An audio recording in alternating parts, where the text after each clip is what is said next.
Today I want to talk about the voice of your book.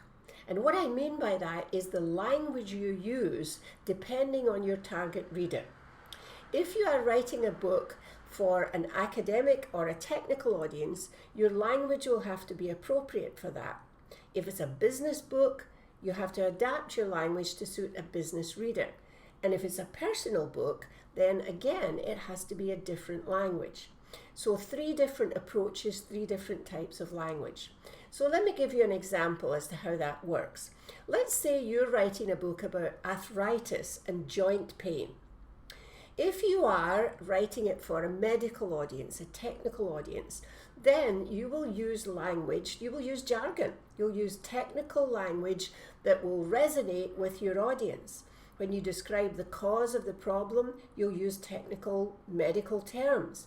If you are proposing a solution, you will cite the sources that you have for the information you're putting forward, and you will probably be fairly cautious in your recommendations. If you are a business person and you are selling a product to help with joint pain, like a cream or a pill or something like that, then you will use language that's different because it could be a promotional tool to sell your product. So again, you're going to use less jargon in this case because the reader's probably going to be the end user. So you'll use less jargon and you'll probably use more persuasive language so that your reader will be perhaps encouraged to buy your product.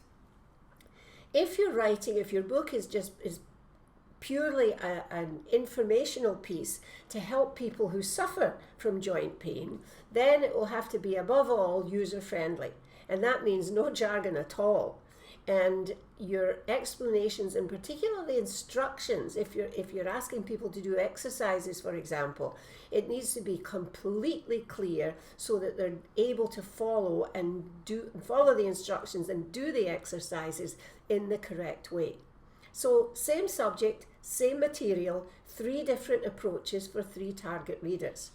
If you write for one group using the language of another, then people just won't get to the end of your book.